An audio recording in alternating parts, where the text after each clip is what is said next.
What's going on, guys? This is Rob, and if you're enjoying the content here on my channel, then make sure you hit the like button and make sure you hit subscribe so you can help decide what direction the content on my channel goes in the foreseeable future.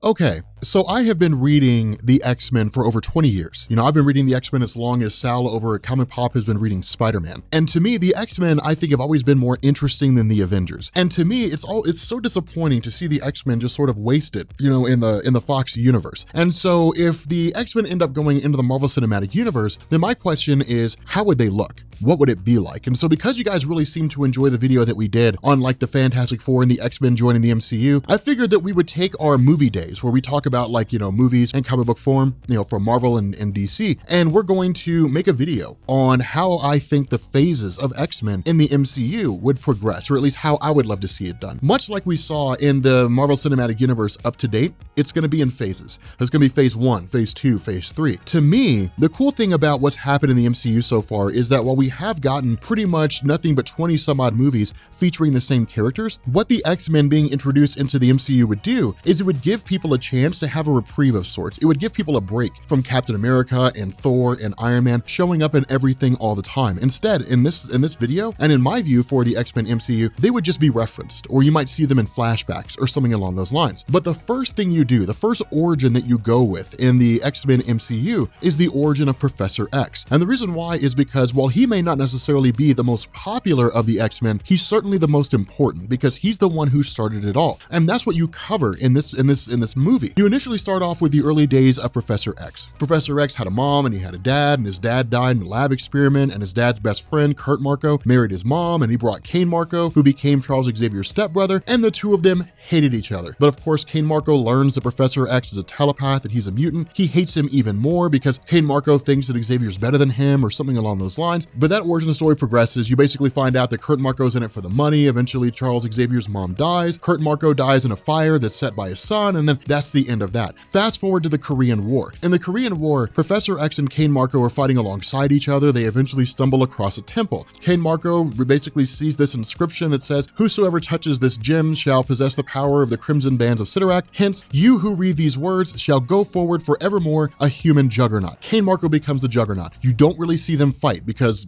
Xavier would get the crap beat out of him if they did. Kane Marco realizes he has power on par with his brother. "I'm gonna get you, Professor X," and then he leaves, and that's the end of him. We don't see him for quite some time. Following this, you follow Xavier. He meets Magneto for the first time, and you lightly touch on the origin of Magneto, just slightly, just barely. But from there, you basically move forward a bit where Xavier shows up in Egypt one day. Now, when he's in Egypt, he's pickpocketed by a young girl. You do not tell the audience who that girl is. The internet will take care of the rest. In Marvel Comics, that girl was Storm when she was a little girl, when she was a little kid. You don't tell anybody that. You let the internet take care of it, or you let people speculate, and that's it. One of the big revelations in this movie is basically the character of the Shadow King, the main villain from the Legion FX series. And what you basically do is you say, somewhere along the line when Xavier was in Egypt, he came across a super powerful telepath. The two of them engaged in a psychic battle. Xavier realized that if he lost, it would mean certain doom. He won by the skin of his teeth, but Xavier came to the realization that if there are villains out there like that who are that powerful and have no remorse and are just basically evil, there has to be a team to combat those threats. And so that's when Xavier has the ideology to form the X-Men. The problem with this is he also thinks about the origin story of Magneto. And what he basically says is, if there is going to be a team like the X-Men, people are going to think that we're basically training to take over humanity. Humanity is going to be scared of us. And so we need to find a way to keep ourselves hidden from them. And so what he does is he literally uses his powers. Xavier basically wipes all knowledge of mutants from across the face of the earth on everybody who exists on Earth itself. That's why the X-Men have never been seen or referenced in the Marvel Cinematic Universe. What you do is you literally tie it to Infinity War. Somewhere along the line when Vision got the Mind Stone, because the Mind Stone allows him to basically read the minds of every being in existence and allows him to overpower the psychic blocks of Charles Xavier, Vision learned about mutants. And instead of just spilling the beans to everybody, he takes the most logical approach and goes to visit Charles Xavier. And Charles Xavier tells him why this has been done. And then that's it. That's how the X-Men are in the Marvel Cinematic Universe. Xavier hid them from everybody in existence, and Vision found out about it but didn't tell anyone because Xavier asked him not to. From there, you go into the second movie.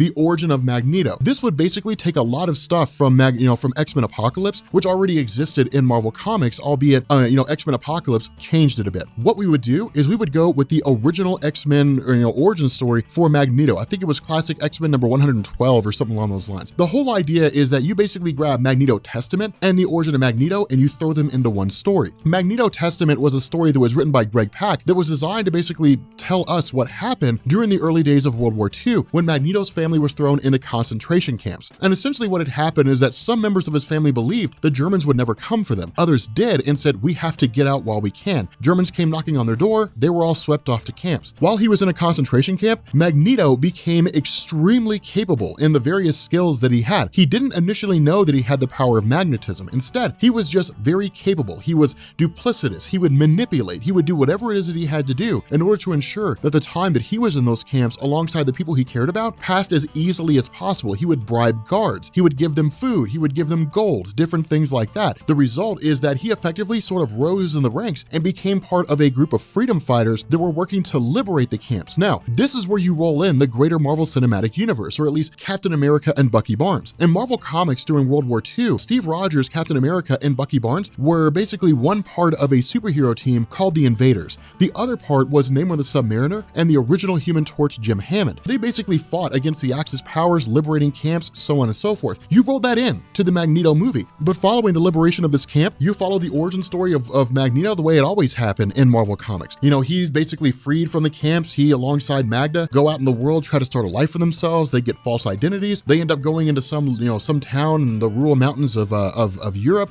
People eventually find out that Magneto's lying about his identity. They find out that he actually has powers, that he's a mutant. They're terrified of him. They try to run him out. In doing so, they burn his house down and his daughter dies in the process. The result is that Magneto freaks out. He loses his mind, kills everybody in the village. His wife freaks out. She runs off, but she's pregnant with twins and Magneto doesn't know it. The result is that, his wife Magda basically takes off, eventually runs into the High Evolutionary, assuming Marvel's able to use that character, eventually gives birth to twins, probably dies in the birthing process, and then the internet will basically reveal the fact that Quicksilver and Scarlet Witch, that's who they become. But from there, you go into the first X-Men movie. And the first X-Men movie is the most basic movie. It's the simplest movie. It's basically the formation of the original X-Men team as is brought together by Charles Xavier, and they fight Magneto. And that's it. Magneto returns, waging this vendetta against humanity. He's taking all of his experiences from World War II and the village of people that, killed his daughter and so on and so forth. You grab all that stuff, you throw it in, and you basically say Magneto does not want to see that happen to mutants. And so the result is that he's waging a war against humanity. He travels to Cape Citadel in Florida or whatever it is. He tries to launch nuclear weapons.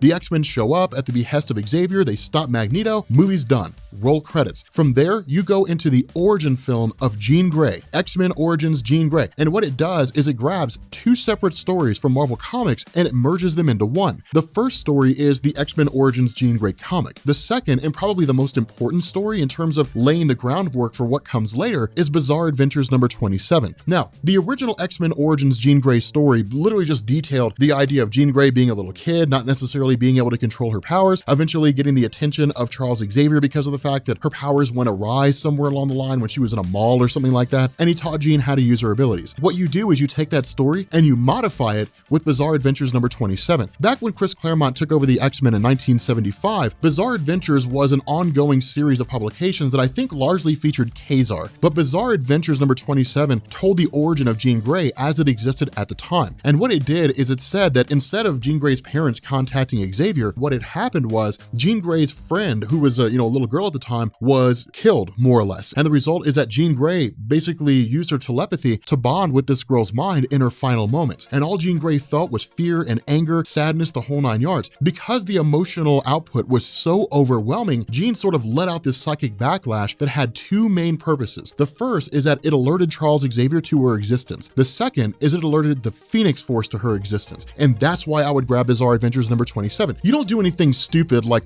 she has a psychic backlash and then the Phoenix Force is in her eyes. You have something to indicate that Jean will become the Phoenix later on down the line. That's a little world building part. But the result is that because of her actions, Xavier shows up, whether he reaches out to her telepathically, whatever the case may be, and says, I can help you get through this and I can help you learn to use your powers. From that point, you jump into X-Men 2. And X-Men 2 basically picks up after the first X-Men film. And what you do is you basically create this new generation of X-Men and you roll them over with the first generation of X-Men. You do exactly what Marvel Marvel did in Giant Size X-Men #1. For those of you guys who don't know, because of the fact that Stan Lee and Jack Kirby and Roy Thomas's handling of the original X-Men line was so unpopular, what ended up happening is Marvel tried to find a way to basically bridge the gap between a new X-Men team and the old X-Men team. And so in Giant Size X-Men #1, what they did is they basically established that somewhere along the line, the original team was captured by a living island called Krakoa. And what it did is it took the X-Men captive. Cyclops manages to make an escape, quote unquote. He shows back up to Charles Xavier. Xavier says, fine, we need to form a new team to rescue the first team. That's when you get the X-Men that you're familiar with. That's when you get Storm. That's when you get Colossus, Nightcrawler, Wolverine, Banshee, if you've been reading long enough to know who that guy is. That's when you start getting all those characters, this massive expanse of the X-Men roster. But the whole idea is that this new generation of X-Men races off to the living island of Krakoa. They rescue the old X-Men. Both groups return. They merge together into a singular team. Roll credits.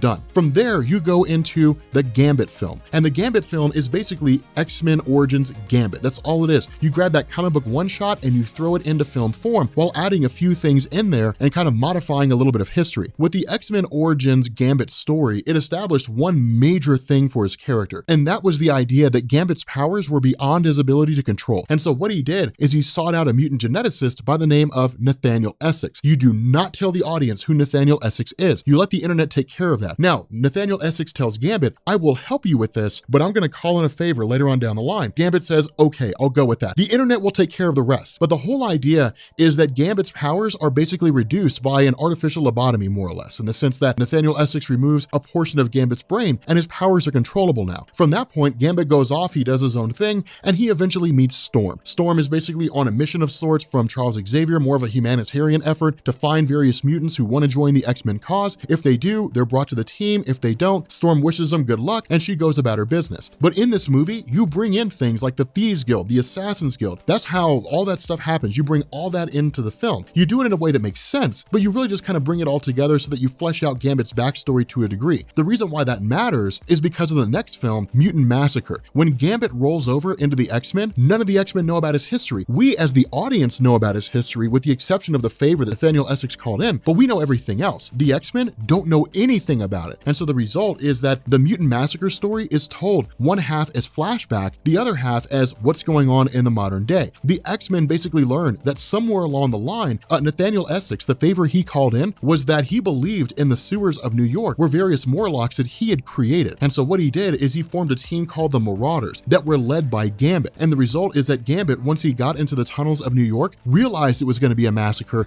and backed out. But the X-Men basically believe Gambit had a hand in the Mutant Massacre. Now, the Morlocks are basically just a group of mutants that live below the sewers of New York who have either, who have powers that basically change their physical form that make them kind of cast-offs in society, or their powers are uncontrollable. And so the result is that they live in the sewers of New York, kind of isolated from everything else. But the character of Nathaniel Essex is a villain named Mr. Sinister, and he believed that he had created the Morlocks. And so in order to eliminate his creation from the world, he contracted the Marauders to take out the Morlocks. But in the original Mutant Massacre story, the X-Men believed that Gambit was the one responsible for the elimination of all these Morlocks. They kicked him off the X-Men team, and that's exactly what happens here. This sets the stage for the second Gambit film, which won't come for a little while. But after the Mutant Massacre story, you go into the final film of the first phase, which I consider to be probably the most popular film, would be the Origin of Wolverine.